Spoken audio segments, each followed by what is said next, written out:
আমিও নমস্কাৰ দি লৈছোঁ আৰু আমি এটা প্ৰগ্ৰাম আৰম্ভ কৰিম এতিয়া সেইটোৰ নাম হ'ব আমাৰ কথা বতৰা বা তেনেকুৱা টাইপৰ এটা নাম দি এইবোৰ আমি ইউটিউবত পোষ্ট কৰি দিম আমি কথা পাতিম বা আমাৰ ইয়াতে চন্দন ভৰালীও আছে তাকো কথা ক'ব আমি কিবা এটা কথা ডিছকাছ কৰিলে চবেই পাৰ্টিচিপেট কৰিব এই নালাগে কৈছে ক'ব নালাগিলে নাই তই এতিয়া এটা কাম কৰ তই এতিয়া আমাৰ এই জাষ্ট দুদিন আগতে কাতি বিহু হৈ গ'ল কালি হৈ গ'ল ন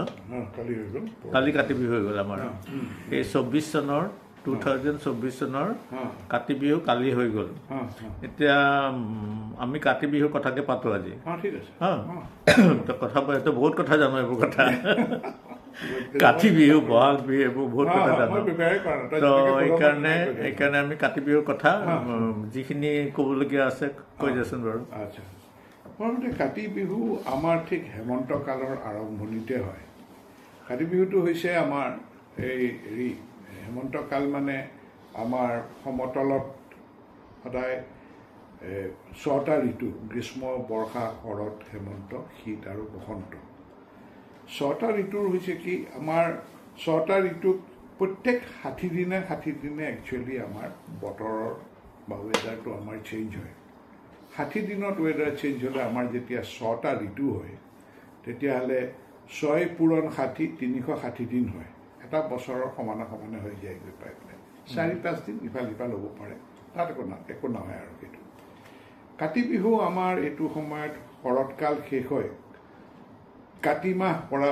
কাতি মাহৰ আৰম্ভণিটো আমাৰ হেমন্ত কাল আৰম্ভণি হোৱা বুলি পেলাই কোৱা হয় হেমন্ত কালত হয় কি আমাৰ অসমৰ গাঁৱে ভূঞে সেই সময়ত যেতিয়া জানুৱাৰী মাহত খেতি চপোৱাৰ পিছত ভঁৰালবোৰ একদম মেঘমৰা চবৰে ভঁৰালবোৰ ভৰ্তি হৈ থাকে এইটো সময়ত মানুহে ভঁৰাল ঘৰৰ মানে তাৰ যিখিনি শস্য থৈ দিয়া থাকে সেইখিনি একদম তলৰ লেভেললৈ গুচি আহে একদম তললৈ গুচি আহে এইটো সময়তে অসমীয়া মানুহে ঘৰৰ মাৰলি ভঁৰাল ঘৰৰ মাৰলি পুৰণি সূতা বা বাঁহত যদি কিবা হেৰি হৈছে সূতা বাঁহ বা আমাৰ পানীত থৈ দিয়া ছিজন মাহ চাহবোৰ বদলি কৰে বা ওপৰত যদি খেৰ থাকে বা বেলেগ বস্তু টকৌ পাতৰ যদি পাত থাকে সেইবোৰ চববোৰ বদলি কৰি পেলায়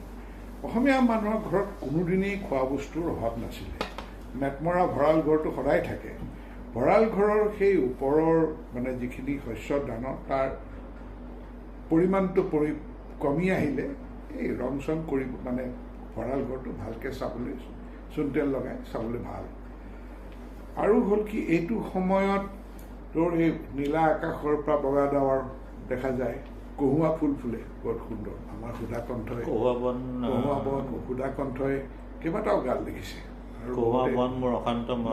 আলফুল হাতেৰে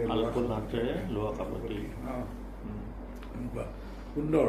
প্ৰত্যেকটো গানৰ তেখেতৰ ভিতৰত হিষ্টৰিকেল মিনিং এটা আছে বুৰঞ্জীমূলক এটা প্ৰবন্ধৰ নিচিনা আছে শুনিয়েই ভাল লাগে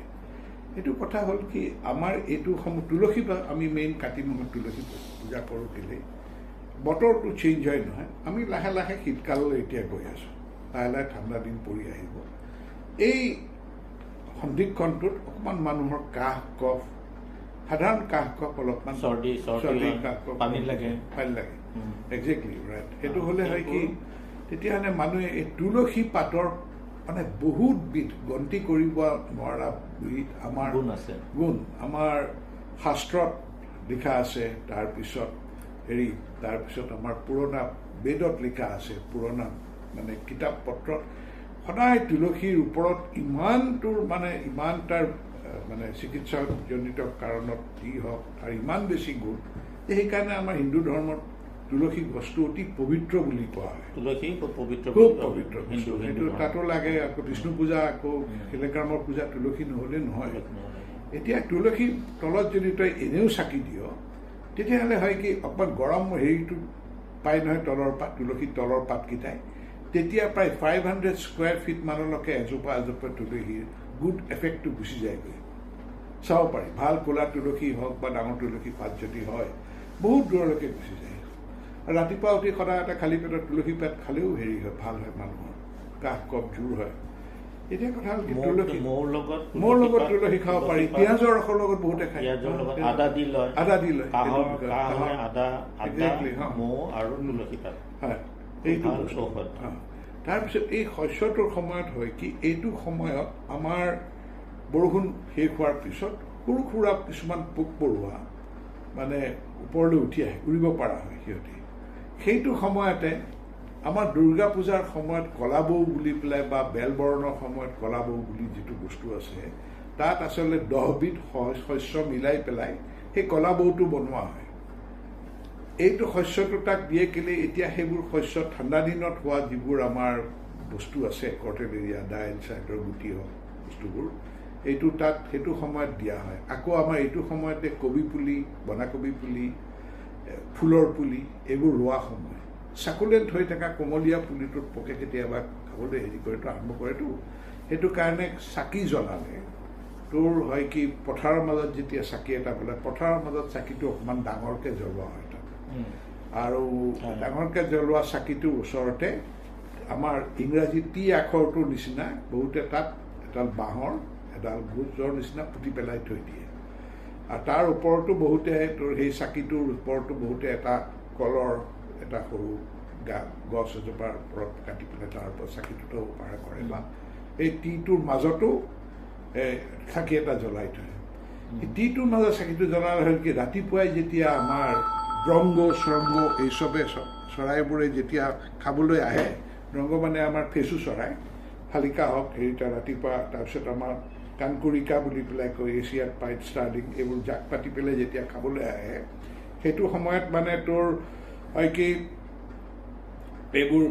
এই হেৰিবোৰে যেতিয়া সেইটো সময়ত পোক পৰুৱাবোৰ সিহঁতে খায়, সিহঁতৰ কাৰণে সেইটো কৰি দিছে। আৰু চাকিৰ পোহৰত আমাৰ কবিতাতে আছে চগা আৰু চাকি, এই ৰাতিৰ মঠবোৰ আহি পেলাই সেই চাকিত পৰেহি। সেইটোৰ কাৰণে আগতে মানুহে ঘৰৰ ওপৰত, বাহিৰত বাঁহডালৰ ওপৰত তোৰ হেৰিটো লগাইছিলে কি, আকাশবন্তি বুলি যে কয়, সেইটো লগাইছিলে। আকাশবন্তিটো অকণমান তাৰ ঘেৰটো অকণমান ডাঙৰ হয়, আৰু ছাইডটো ওপৰটো আৰু ছাইডটো খোলা থাকে, এটা ছাইড খোলা থাকে। তেতিয়া সেই মঠ, ৰাতি যিটো আমাৰ পখিলাটো ওলাই দিনত, মঠটো ওলাই ৰাতি, সেইবোৰ আহি পেলাই তাত পৰি পেলাই, মঠটো চগা বুলি কয়, চগাটো আহি পেলাই সেই চাকিটোত পৰি পেলাই মানে হেৰি হৈ যায়। সেইটো তেনেকৈ কৰে। সেইটো কাতি বিহুটো, সেই কাতি বিহুৰ এমাহৰ কাৰণে, নৱেম্বৰ মাহলৈকে কাতি বিহুটো থাকিব, কাতি বিহুত থাকে। আৰু এই চাকিটো যিটো আকাশবন্তি, সেইটো কাতি গোটেই মাহটো মানে ঠিক সৰহ মানে শীতকালৰ আৰম্ভণিলৈকে, নৱেম্বৰ মাহৰ মাজলৈকে। আচ্ছা, তাৰপিছত আৰু এটা হয়, আমি যে হেৰি লগাওঁ, ঔটেঙাৰ বাকলিত আমি যে মিঠাতেলৰ চাকিটো যে লগাওঁ, বেছিভাগ চাইট্ৰাছ ফ্ৰুটতে তোৰ এটা এই ইনচেক্ট ৰিপেলেণ্ট, মানে পোক পৰুৱা, পোক খেদিব পৰা, মহ মাখি এইবোৰ খেদিব পৰা কোৱালিটি এটা আছে। খাটি হেৰিৰ সৰিয়হ তেলৰ যেতিয়া এটা সেইটো এলিফেণ্ট এপল, তাৰমানে আমাৰ ঔটেঙাটোত যেতিয়া জ্বলোৱা হয়, ঔটেঙাটোৰ এটা কেমিকেল কম্পজিশ্যন, সেইটো গুগলত বিচাৰিলেই পোৱা যাব, কেমিকেল কম্পজিশ্যনটো কি। এইটো খুব সুন্দৰকৈ এটা মানে গোটেই পৰিৱেশটোত প্ৰায় 100 স্কুৱেৰ ফিট মানত, তাৰমানে 10 feet by 10 feet, 10 foot by 10 foot, এটা সেইটো 10 স্কুৱেৰ ফিট মানত হয় কি, সিহঁতে ৰিপেল কৰি দিব পাৰে। এই বস্তুটো চহৰত এতিয়া নকৰে, কিন্তু এতিয়াও গাঁৱত সেইটো কৰে। সৰু ল'ৰা ছোৱালী য'ত থাকে, বহুত গাঁৱতে এই কামটো কৰে। আমাৰ এইটো সৰু ল'ৰা ছোৱালী থাকিলে আজিকালি মস্কিটো ৰিপেলেণ্ট এই বস্তুবোৰ জ্বলাব নোৱাৰে নহয়। এইটো হৈছে বেষ্ট।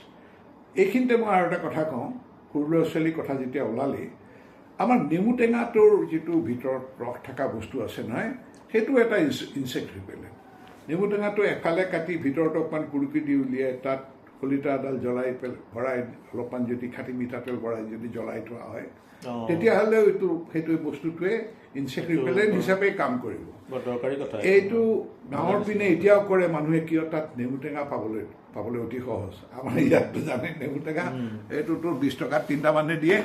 সেইটো অকণমান এক্সপেঞ্চিভ হৈ যায়। কিন্তু গোল নেমুটোৰ ভিতৰত গোল নেমুটো ঠিক আধাকৈ কাটি, এইটো আমাৰ গ্ৰুপৰ সময়ত মই কেইবাবাৰো কৈছিলোঁ এইটো কথা, তাত গোল নেমুটো ঠিক মাজতে দুফাল কৰি লৈ কুহুকিটাত যদি তই লং কেইটামানো যদি ভৰাই পেলাই ৰুমৰ ভিতৰত থৈ দিয় নহয়, তেতিয়াহ'লে তাত আৰু পোক পৰুৱা একো আহিব নোৱাৰে। হা লং কেইটামান ভৰাই তাত যদি তই থৈ দিয় তেতিয়াহ'লে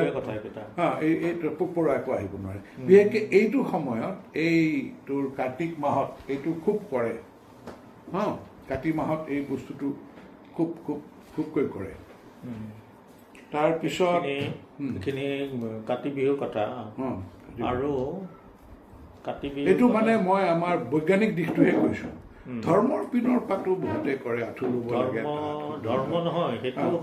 সামাজিক এইটো আমাৰ হিন্দু ধৰ্মৰ মাজত কোনো বিহুৱে ধৰ্মৰ কথা নহয় এইখিনি হ'ল কাতি মাহ আৰু কিবা ক'বলগীয়া থাকিল নেকি বাৰু কাতি মাহত হয় আৰু এটা নাম বেলেগ এটা নাম আছে কঙালী বিহু কঙালী বিহুটো আমাৰ সৰুৰে পৰা জানো এইটো কঙালী বিহু ইয়াতে মানুহখিনিৰ অৱস্থাটো অলপ বেয়া হৈ থাকে এইটো গ'ল কাতি মাহৰ কথা আমি বহুত কথা আলোচনা কৰিছোঁ গোটেইকেইটা বাল্য বন্ধুকেইটা লগ হ'লে আমাৰ গোটেইবোৰ কথা পাতো আজি এইটো কাতি বিহুৰ কথা ক'লো আকৌ আমি কিবা কিবি কথা পাতিম এনেকৈ আমি ভিডিঅ' কৰিম কৰি পেলাই আমি সেইবোৰ ৰাখি থ'ম যাতে বেলেগ মানুহে এই কথাবোৰ শুনে একদম পুৰা আমাৰ বাল্য বন্ধুকেইটা মিলি পেলাই যিটো মন যায় হাঁহি ফূৰ্তি কৰি পেলাই দুটা কথা ক'লে ৰিলেক্স হৈ থাকিলে লাহে লাহে কথাবোৰ মনত পৰি থাকে এতিয়া কৈ থাকিব পাৰি এইবোৰ খুব ইনফৰ্মেল আমাৰ ডিছকাশ্যন আমি এনেকেই কথা পাতিম আলোচনা কৰিম আৰু আমি এইবোৰ মাজে মাজে আমি ইউটিউবত দিম যাতে বেলেগ মানুহে এইখিনি অলপমান বুজি পাৰে কাৰোবাৰ যদি কিবা সুধিবলগীয়া আছে আমাৰ বহুত কথা কওঁতে আমাৰ নিজৰ পিনৰ পৰা ভুলো হ'ব পাৰে বা মোৰ হয়তো এনালাইচিছটো মেনত be correct all the time ইয়াৰ ওপৰত কোনোবাই যদি এটা কমেণ্ট কৰি পেলাই যদি আমাক শুধৰাই দিয়ে বা কিবা এটা আৰু যদি এড কৰি দিয়ে ইয়াৰ ওপৰত বিশেষকৈ আমাৰ বতৰবোৰ যে বদলি হৈ আছে আগৰ দিনত কেনেকৈ মানুহে ক'ব পাৰিছিলে সেই কথাবোৰ যদি কৈ দিয়ে আমাৰ শিকিবলৈ বহুত সুবিধা আমি এতিয়া সামৰো থেংক ইউ বহুত নমস্কাৰ এটা দিব লাগে সামৰো